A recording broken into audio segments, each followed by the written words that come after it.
Have you ever seen a DIY antenna that starts with something as ordinary as a phone charger? Stick around and let me show you exactly how I put this one together. First, I'll pry open the charger casing and remove the circuit board inside.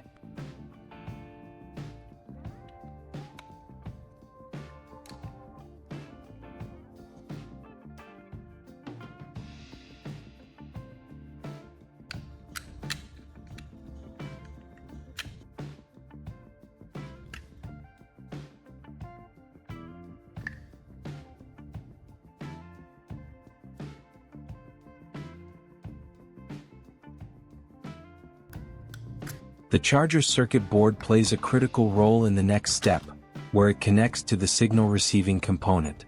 This is the part that allows the signal to be guided and transferred correctly, so any mistake here can affect the entire setup. That's why this step needs a bit of care and precision. It may look small, but it's doing some very important work behind the scenes. To make the connection process easier, adding 2 extra solder points on the charger circuit board is a necessary step. These are the 2 wires I prepared for this connection step. To be honest, their cross-section is fairly standard. Ideally, this setup would work better with thinner wires, but you work with what you have. Since nothing smaller was available, I figured these should still be within an acceptable range.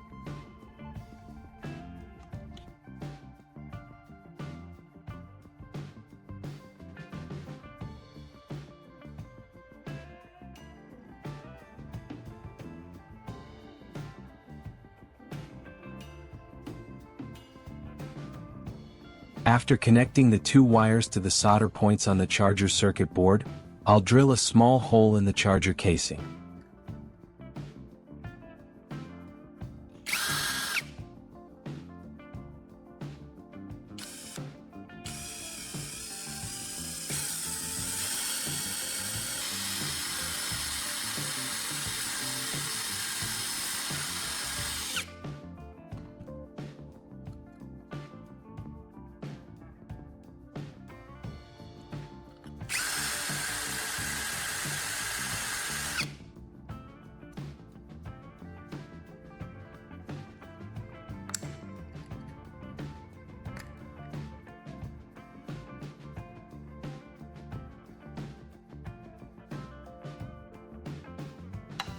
The hole I just drilled is sized to match the threaded shaft of this bolt and nut set. This hardware will serve as the main signal path, linking the primary signal receiving component to the charger circuit board.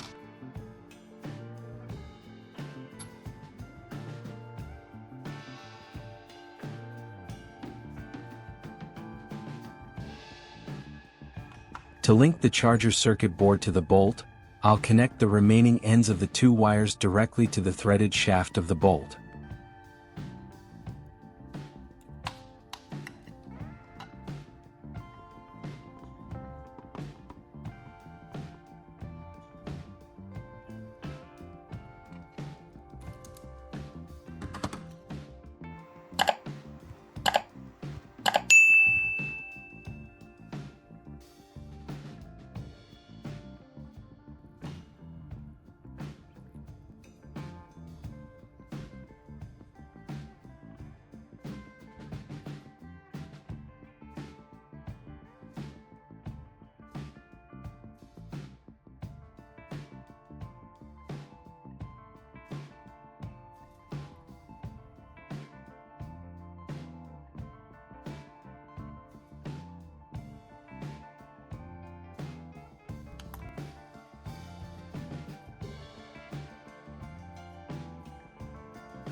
This is just a simple scrubbing pad, the kind you normally use to remove stubborn grime from pots and pans. On its own, it looks completely ordinary and no one would expect much from it. But in this DIY antenna project, I decided to repurpose it as the main signal receiving element. Thanks to its structure and surface area, it's surprisingly good at capturing signals. It's a perfect example of how everyday materials, when used creatively, can turn into something far more capable than they were ever meant to be.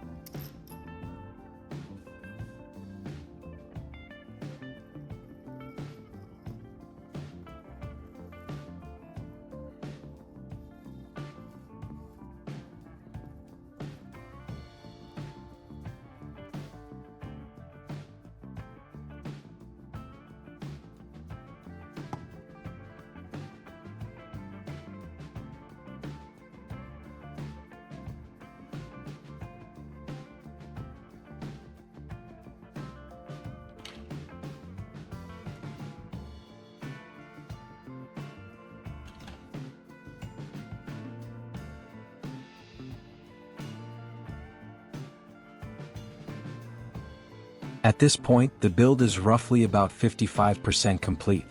Next, we'll move on to making the antenna base. There's really nothing more suitable than a simple power socket to use as the antenna base. It allows the DIY antenna assembly to connect securely, while also providing a clean connection point for the signal cable, solving two problems at once.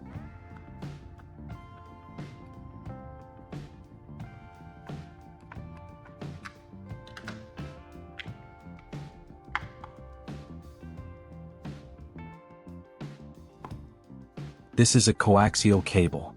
In this step, I'm connecting one end of the coaxial cable to the power socket, preparing it to carry the signal from the DIY antenna assembly.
On the other end of the cable, I'll attach a straight F connector along with a 90-degree F connector.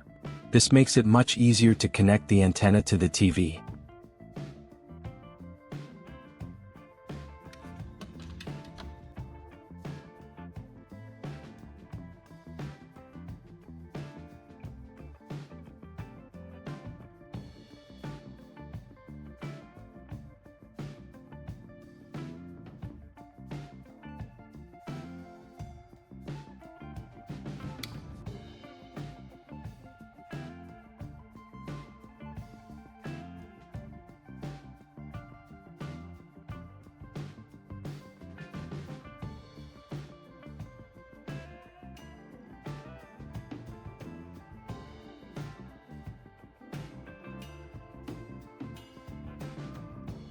I'll attach the straight F connector first, then install the 90-degree F connector afterward.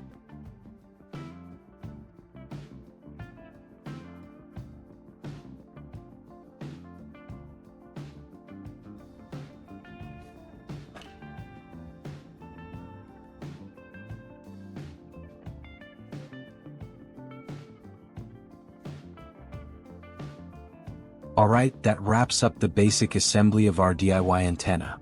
Everything has been put together fairly quickly, and all the main components are now in place. At this stage, the build may look simple, but it's ready to do its job. Before connecting the antenna to the TV, I'll first check the TV itself and show you how it's performing on its own. This way we have a clear baseline to work from. After that, we'll make the connection and compare the results so there's no room for doubt or confusion about where the signal is actually coming from.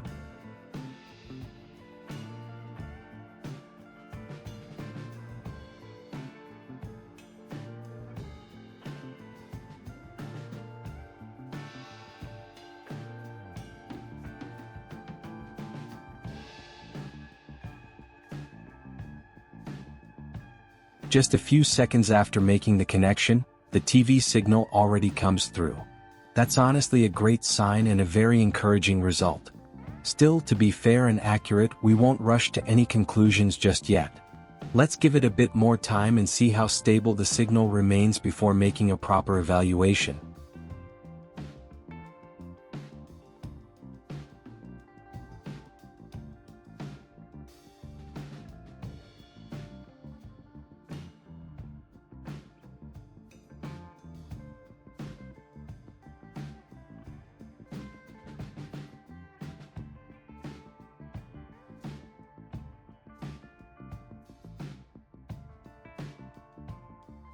We've been waiting for a while now, and so far there hasn't been any sign of instability or noticeable issues.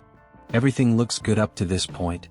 To be absolutely sure, I'm going to disconnect the setup and then plug it back in again just to see how it behaves.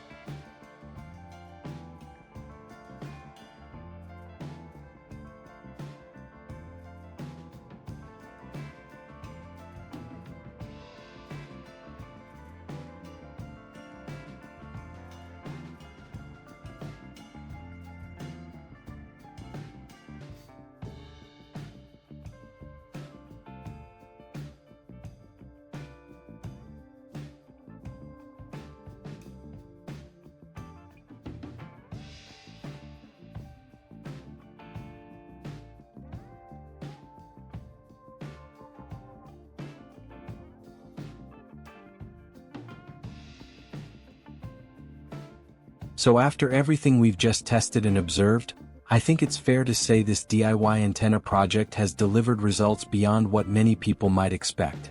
From a handful of everyday materials, things most of us wouldn't even give a second thought, we've managed to build a working antenna that can actually receive TV signals in a stable way. Of course, this isn't meant to replace professional equipment, and it won't perform miracles in every environment. But what it does prove is that with a bit of creativity, patience, and willingness to experiment, even the simplest materials can surprise you. If nothing else, I hope this project gives you some ideas, some inspiration, or at least the confidence to try building something yourself. DIY isn't always about perfection. Sometimes it's about curiosity, learning, and enjoying the process along the way. Thanks for watching, and I'll see you in the next project.